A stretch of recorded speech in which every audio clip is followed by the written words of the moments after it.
welcome. Thank you for watching. It's been over a month since I did a video because in the summer months I'm usually very busy working with my bees, or I'm out prospecting.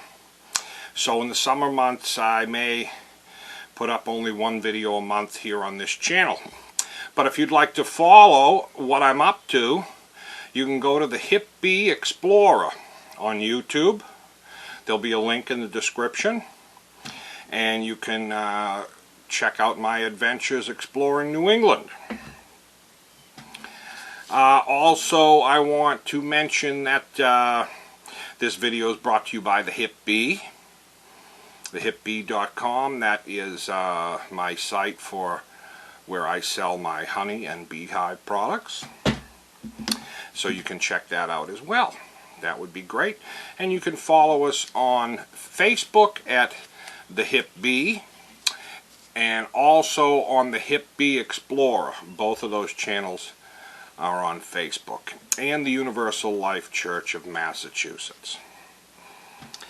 So today, we still have a pandemic going on. It is the end of May. Memorial Day just went by, and people are trying to get out and get back to some form of normalcy. But with the virus going on, I think we got a little ways to go, because there are people out there that think it's a hoax. And they're spreading it around and getting sick and making everybody less safe. If you can't critical think and you think that more than 10 people are conspiring against you, then it's probably false. But I want to talk about Noah today, because this was a story in the Bible that was a catastrophe. And I have been looking at things that were written in the Bible about the plagues, and I also mentioned about the angel of death that Moses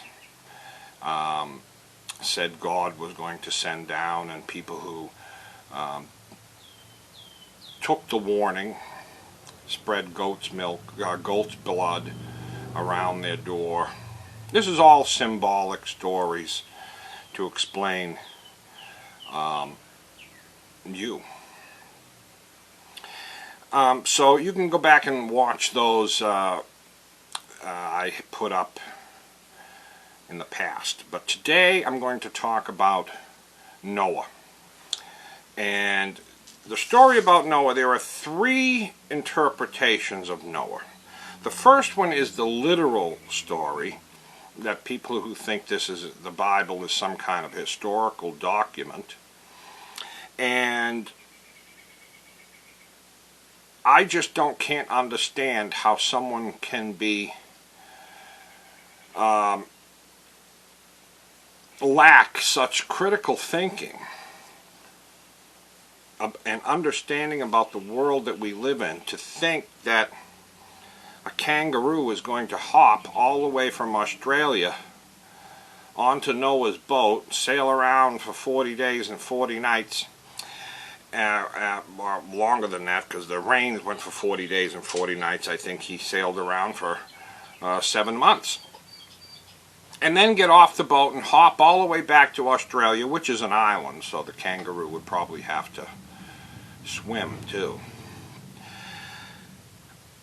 And where did all the water come from in Noah's story? If you got to take this literally, where did that water come from to cover the whole earth in water?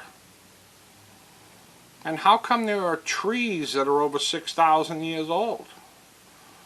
Would those go underwater and survive underwater for months? So when you look at it, you got to realize this is not a literal story. So if people are out there looking for the Ark of Noah, you're going to be looking for a long time, because it doesn't exist. It is a myth. It is not to be taken literally. And there are a lot of stories in the Bible, and the key, there's always a key to find out whether a story is true or it's a myth. And in the Bible we have talking donkeys and talking snakes, and using logic and reason you can realize that if there's a talking donkey or a talking snake, or if someone lives in the belly of a whale for 3 days, that these aren't true. And that's your tip, to realize this is a myth and it's trying to teach me something. Like the Greek myths of Zeus and Hercules and those. They were stories to explain something to you, not to be taken literally. So the first story is the literal story. There is another interpretation of the myth of Noah, and that is to point out that there was a civilization prior to a catastrophic event that had knowledge, and then after this event just a small family of people had to regrow and teach and rebuild society. Now we know from historical documents that there have been meteor strikes, comet strikes, and they have devastated areas and killed everything. They killed the dinosaurs, as far as we know. That's what scientists are saying. So if they can kill the dinosaurs, they can kill people too. And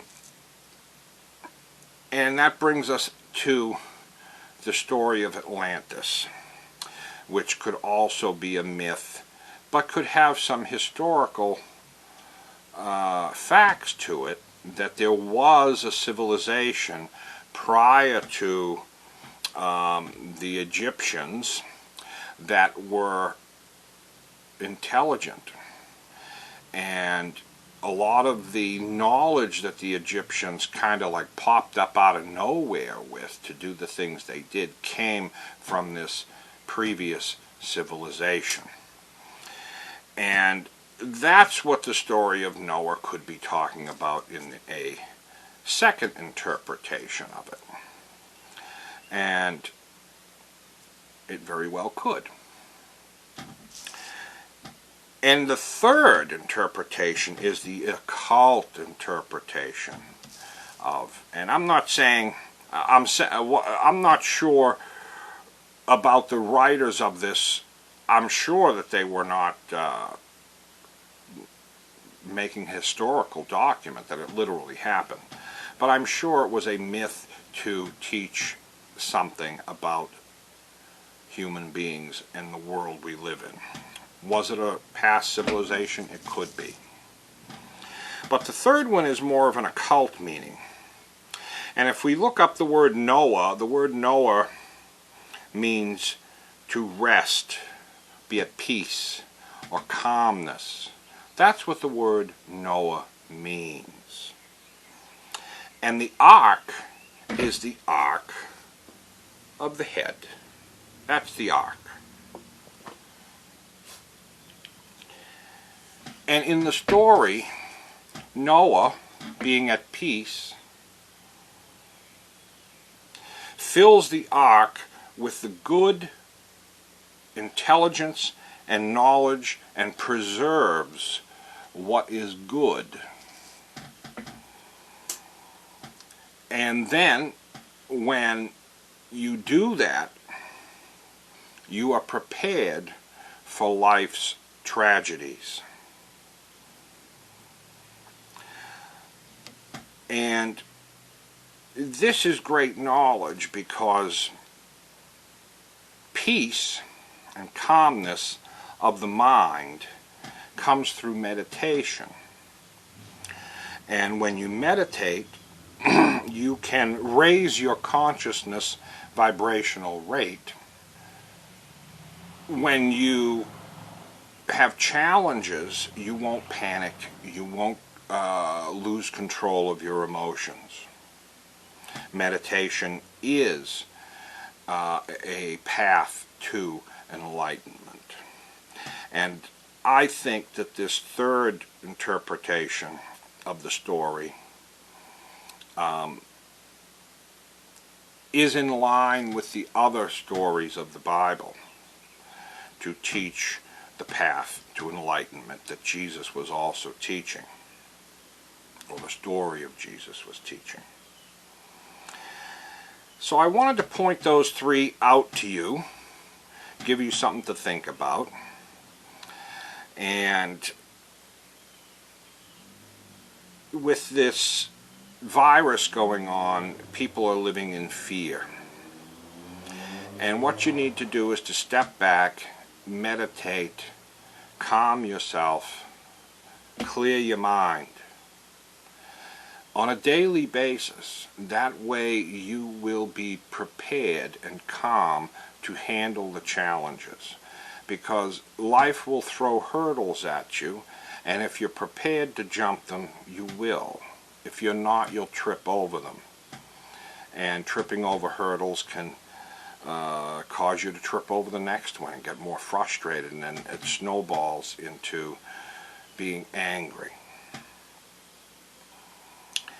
And that is about all I want to talk about today. I do thank you for watching and staying in tune. This is a new background I got. This is